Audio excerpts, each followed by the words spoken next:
कहते हैं पूर्णिमा की रात उजाला लेकर आती है, लेकिन इस गांव में ये रात उजाला नहीं, एक ऐसा घना अंधेरा लेकर आई थी जिसमें भटकती थी वो चुड़ैल।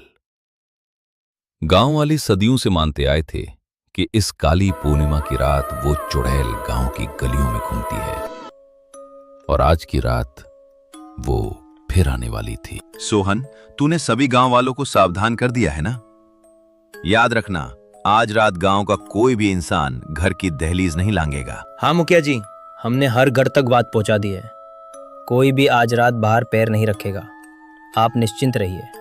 अरे सोहन, शायद तुम नहीं जानते, वो चुड़ैल रात के अंधेरे में लोगों को अपने जाल में फंसाती है, और जब तक किसी को होश आता है तब तक बहुत देर हो चुकी होती है। रात के 9 बजने से पहले हर घर का दरवाजा बंद हो जाना चाहिए और हर घर के बाहर दीपक जलते रहने चाहिए। आप फिक्र मत करिए मुखिया जी, पुजारी जी ने गांव के चारों ओर रक्षा रेखा खींच दी है। वो चुड़ैल इस बार अंदर नहीं आ पाएगी। वो चुड़ैल आसानी से पीछा नहीं छोड़ती। जिस गांव पर उसकी नजर पड़ जाए वो उसे जल्दी नहीं भूलती। मुझे पूरा यकीन है आज रात वो आएगी। लेकिन मुखिया जी की आंखों में डर साफ दिखाई दे रहा था। गांव के एक पुराने मकान में अमर और किशन अपनी दादी सावित्री बाई के पास बैठे थे।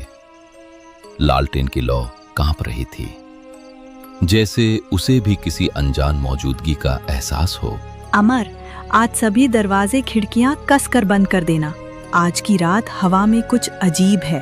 मैंने अपनी इन आँखों से देखा है, जो भी पूनम की इस रात बाहर गया वो कभी लौटकर नहीं आया। दादी, ले जाता कौन है उन्हें? चुड़ैल। उसकी आवाज में माँ जैसी मिठास होती है, चेहरा बिल्कुल आम औरत जैसा, लेकिन वो तुम्हें अपने जाल में खींचती है और उस अंधेरे में ले जाती है जहाँ से वापसी का कोई रास्ता नहीं। अरे दादी, ये सब कहानियां हैं। आज के दौर में कौन मानता है इन बातों को? ये सब अंधविश्वास है, पढ़े लिखे लोग नहीं मानते। बेटा, एक बात याद रखना, आज रात चाहे कुछ भी हो, अपने कमरे का दरवाज़ा मत खोलना। चाहे कोई भी पुकारे, मत जाना। मैं फिर से कह रही हूँ, कोई भी पुकारे मत जाना। अरे दादी, आप भी? मैं सोने जा रहा हूँ। अमर हंसते हुए चला जाता है। काका, आज हवा कुछ अजीब लग रही है, जैसे गांव ने सांस रोक ली हो। जब हवा बिना वजह चलने लगे बेटा, तो समझ लेना कुछ आ रहा होता है। गांव में पुजारी नारायण दास गलियों से गुजर रहे थे। ध्यान से सुनो, आज रात 9 बजे के बाद एक भी दरवाजा नहीं खुलेगा। चाहे अंधेरा चीखे, चाहे हवा तुम्हारा नाम पुकारे, चाहे तुम्हारी माँ दरवाजे के बाहर खड़ी हो, मत खोलना। चाहे तुम्हारी पत्नी रोती हुई बुलाए, मत जाना। लेकिन पुजारी जी, अगर सच में माँ या पत्नी मदद मांगे और हम ना जाएं, क्योंकि जो आवाज तुम सुनोगे आपने वो उनकी नहीं होगी। नारायण दास इतना कहकर आगे बढ़ गए। रात गहरी हो चुकी है। पूरा गांव सुनसान, रात के 9 बज चुके थे। गांव में सन्नाटा था, एक भारी घुटन भरा सन्नाटा। लेकिन अमर के मन में एक जिद थी। गांव वाले बस अंधविश्वास में जी रहे हैं। आज मुझे खुद देखना होगा सच क्या है। अमर कमरे का दरवाजा खोलता है, बाहर कदम रखता है। बाहर की हवा एक हल्की सी सिसकी की तरह गूंजी। गांव बिल्कुल सूना था। घना अंधेरा चारों तरफ फैला था। डायन तो कहीं नहीं दिखती। गांव वाले बस डरते रहते हैं। तभी एक ठंडी हवा और एक आवाज, अमर, अमर। अमर का दिल एक पल के लिए रुक गया। हाथ पैर कांपने लगे।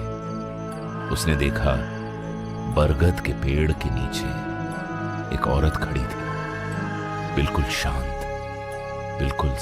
मुझे नहीं पहचाना अमर? मैं वही हूँ जिसका तुम इंतजार कर रहे थे। ये तो दादी जैसी दिखती है, इतनी रात में यहाँ। अमर धीरे धीरे उसकी तरफ बढ़ने लगता है। दादी, तुम यहाँ क्यों हो? तुमने तो मुझे बाहर आने से मना किया था। मैंने कब मना किया था? मैं तो कब से यही तुम्हारा इंतजार कर रही हूँ। तुमने ही तो कहा था ना, चुड़ैल उड़ैल सब अंधविश्वास है, भूल गए? अमर के शरीर में एक ठंडी लहर दौड़ती है। उसके पैर जम जाते हैं। तभी पीछे से एक भारी ऊंची आवाज, पीछे हटो अमर, वो तुम्हारी दादी नहीं है, वो चुड़ैल का छलावा है, जल्दी पीछे हटो। पुजारी नारायण दास हाथ में त्रिशूल लिए खड़े थे। उनकी आंखों में एक अलग तेज चमक रहा था। उसी पल वो औरत अपने असली रूप में आ गई। मैं वापस आऊंगी, जरूर आऊंगी, किसी को नहीं छोड़ूंगी, तुम सब मरोगे। एक तेज हवा का झोंका और वो अंधेरे में गायब हो जाते। उस रात अमर को समझ आ गया था, कुछ सच ऐसे होते हैं जो किताबों में नहीं मिलते, वो सिर्फ अंधेरे में महसूस होते हैं। ऐसे और वीडियो देखने के लिए प्लीज हनु एनिमिक्स चैनल को सब्सक्राइब करें।